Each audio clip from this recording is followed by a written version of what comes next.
Okay, so this is where it all started. So I was born into a cycling family, the youngest one. Quite a big age gap between me and my elder sister, who Terry, who was one of the first people to get a grant to go off and race in Holland in 1977. Hence the little Dutch tracksuit top there that was brought back for me. With my little Sinelli. I must have been the only person with a Sinelli with stabilisers, so that's where it all started.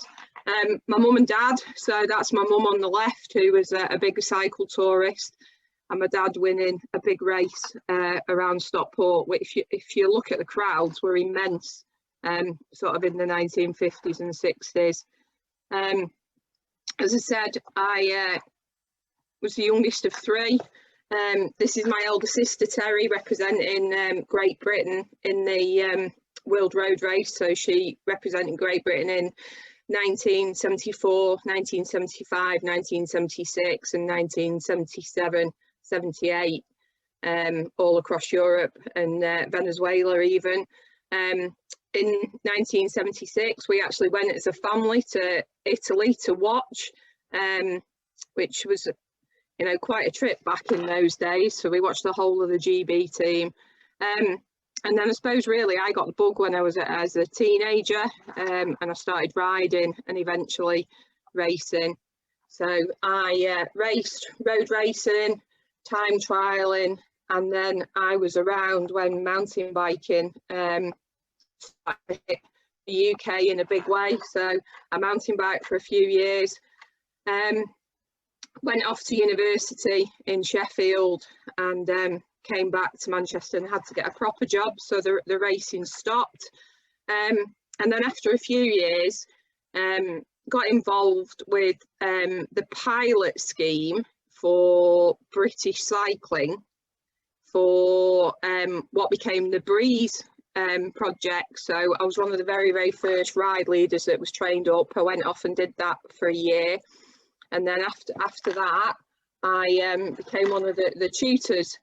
So a little bit of ride leading, well, a lot of ride leading in the first year. And that really opened my eyes, because I'd had this experience where, everyone rode bikes and it was just normal to me. And I didn't have any fears about riding a bike. I didn't have any fears about being the only girl on a club run or anything like that. And all of a sudden, I started meeting people. It was like, well, I'm worried about the road conditions. I don't know what to do. I'm worried about safety. I don't know what to do if I puncture and all of that. And it just opened my eyes to a whole new world.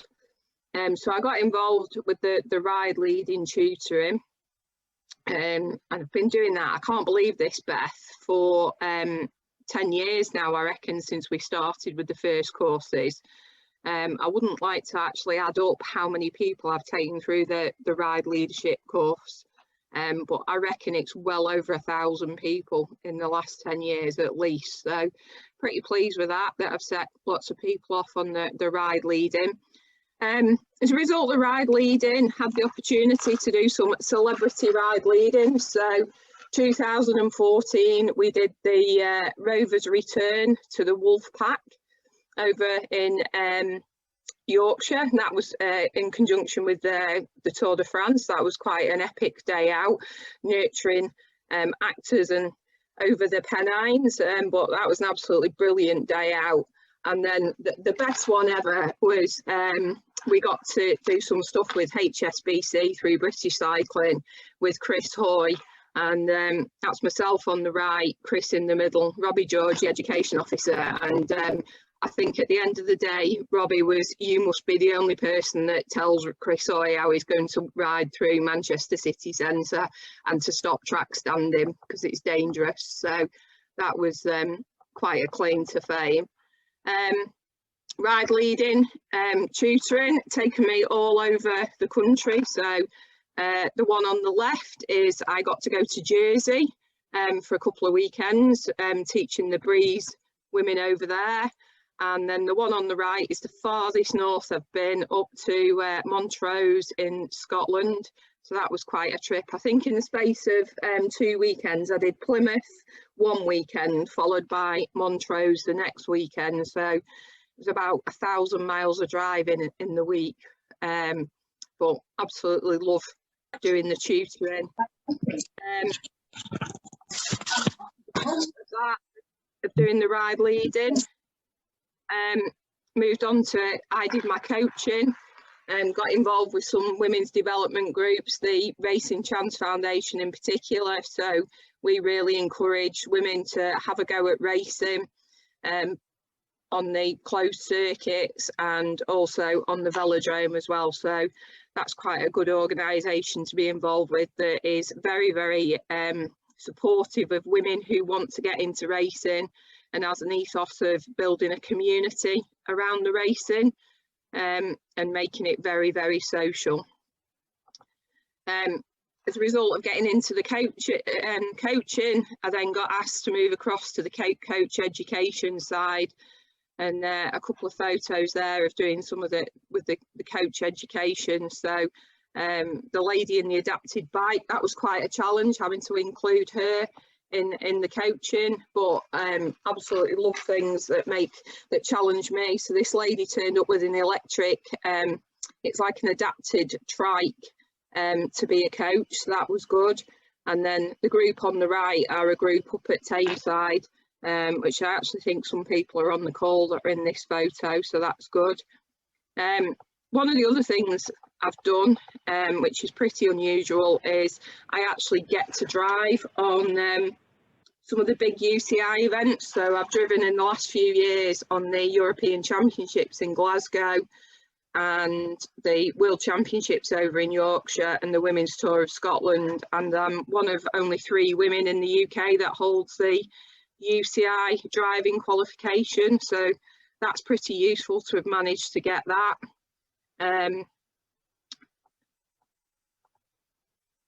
I'm also an ambassador for Trek, and I'm based out of the Trek Winslow store, so I run various women's rides from there. And also pre-COVID we were doing some coaching with kids, which was really, really good fun. Just amazing how much fun you can have on a perfectly flat car park with a load of cones and a load of kids, so that was really good.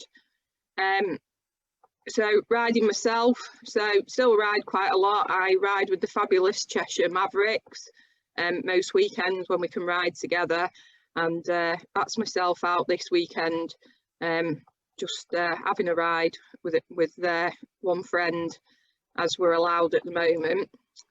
Couple of favourite places for riding, out in Mallorca and also on the Costa Brava in Spain, 2 of my favourite places to go and visit and ride bikes. Nice smooth roads, sunshine, lots of cafes for stopping, and plenty of respectful drivers as well.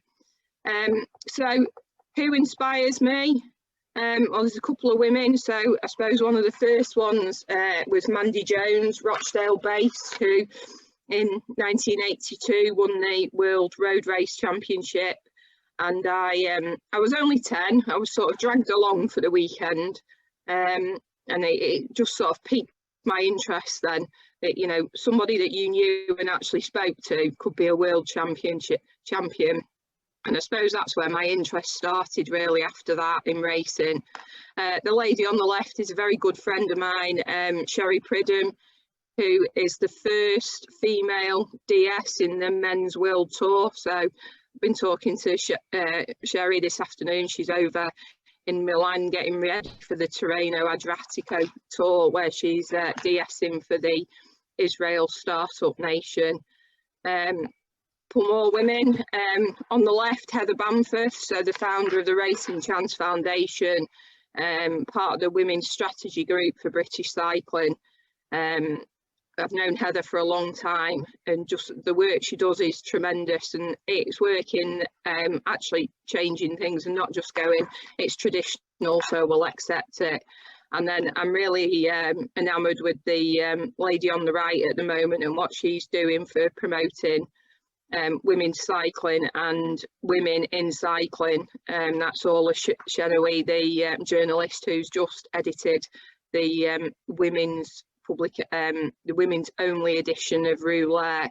So that's a little bit about myself. So if anyone wants to ask any questions about ride leadership, coaching, you know, how you become a coach, I suppose my real passion is getting more women role models into the coaching side and the ride leadership side.